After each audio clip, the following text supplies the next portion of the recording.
Letter రాసే పరిస్థితి వచ్చాడు. ఇక్కడ మొత్తం 73 సంస్థలు, ఎఫ్ఐఆర్లో పేర్కొన్న 73 సంస్థలు, అందులో ఉండే వ్యక్తుల్లో 28 సంస్థలపై క్విడ్ పోకో ఆధారాలు ఉన్నాయని ఛార్జ్షీట్లన్నీ వేశారు. ఇక్కడ నిన్న మీరు చూశారు, పీవీపీ బిజినెస్ వెంచర్స్ ఎవరైతే పొట్లూరు వరప్రసాద్, ఆయన కూడా ఒక కేసులో ముద్దాయి. అలాంటి వారు ఇప్పుడు వచ్చే పరిస్థితికి వచ్చారు. ఆయన కూడా రేపు ఇక్కడ పోటీ చేయబోతున్నాడు.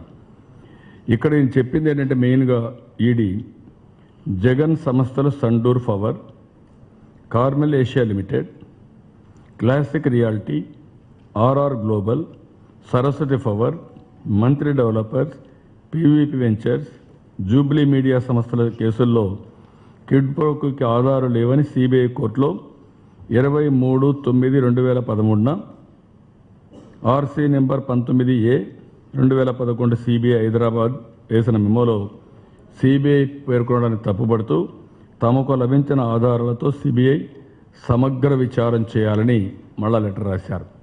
మీకు తెలుసు 2013లో అప్పుడు బెయిల్ కోసం కాళ్ళు పట్టుకొని బెయిల్ తెచ్చుకున్నారు. ఇప్పుడు కేసులు తప్పించుకోవడానికి ఈ ప్రయత్నాలు చేసే పరిస్థితికి వచ్చారు.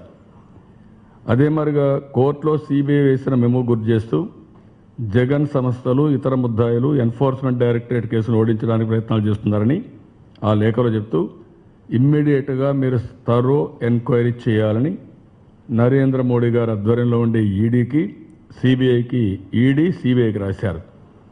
ఇన్ని రోజులైన 2 సంవత్సరాలు ఎందుకు తొక్కి పెట్టారో నరేంద్ర మోడీ గారు చెప్పాల్సిన అవసరం ఉంది.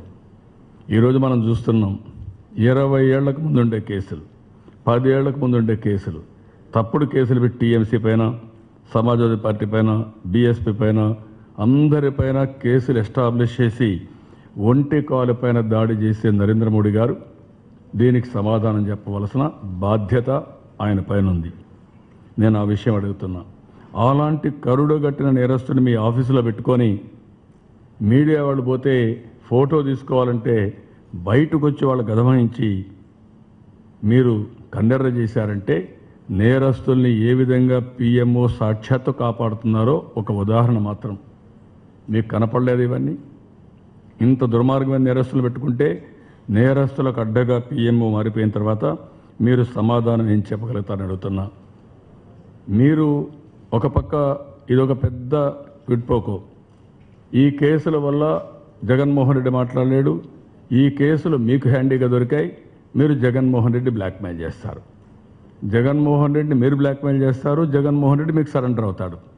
దీనికంటే దారుణం. అందుకే ప్రత్యేక హోదా పైన మాట్లాడు, విభజన చట్టంలో ఉండే హామీలను అమలు చేయకపోతే మాట్లాడు, కడపలో స్టీల్ ప్లాంట్ రాకపోతే మాట్లాడు, ఏది మాట్లాడకుండా ఉండే పరిస్థితి ఉన్నాడు. ఇక మహానాయకుడు కేసీఆర్ గొప్ప నాయకుడు, ఒంటి కాలు మీద వస్తాడు మనం ఏదైనా మాట్లాడితే. నేను అడుగుతున్న మహానాయకుడు